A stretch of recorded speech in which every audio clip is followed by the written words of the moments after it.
you cry. Here am I. Yeah, I'm here. This is Radio 2 on the BBC Sounds app, on your smart speaker and on 88 to 91 FM.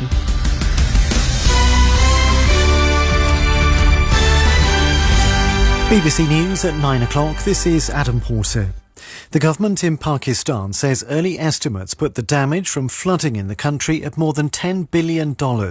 Officials have called for further support, saying the world has an obligation to help. At least 1,000 people have died. Pakistan's Foreign Minister Bilawal Bhutto Zardari explains why it's difficult to get help to people. What's unique this time around is, as we've seen floods in the past, whether it's 2010 or 2011, they either affect the right bank of the Indus or the left bank of the Indus. This time, we're flooded all over, and that is what's stretching our resources even more. Ukraine says it started offensive operations on the southern front and breached the first line of Russian defences around the city of Kherson. The reports came after weeks of Ukrainian shelling. The Russians say the attack has failed, with the Ukrainians suffering major losses. Unions have rejected the latest offer from local authorities designed to end a bin strike, which has affected around a third of councils in Scotland. The dispute has seen rubbish piling up in many towns and cities after days of action. The council umbrella body COSLA said it was disappointed with the response from the unions. Iraqi medical workers say at least 12 people have been killed in clashes in the high-security Green Zone in Baghdad.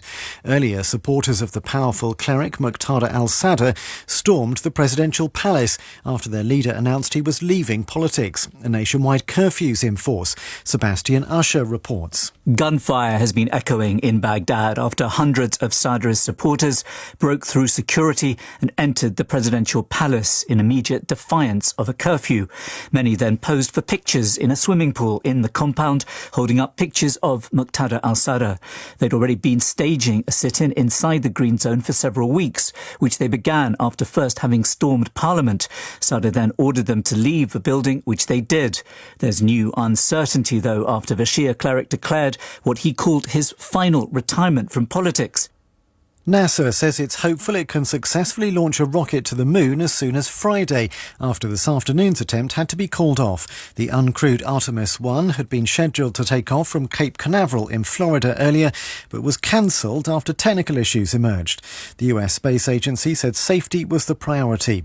NASA's Artemis mission manager, Mike Serafin, said they would try again. The team worked through a number of issues today. The team was tired at the end of the day, and we just decided that it was the best to knock it off and to reconvene tomorrow. We're going to give the team time to rest, first of all, and then come back fresh tomorrow and reassess what we learned today.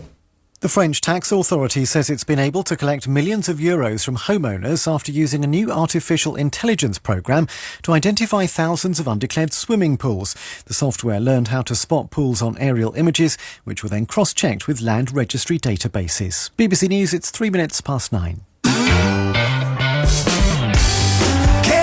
Matthews. Listen live on the BBC Sounds app.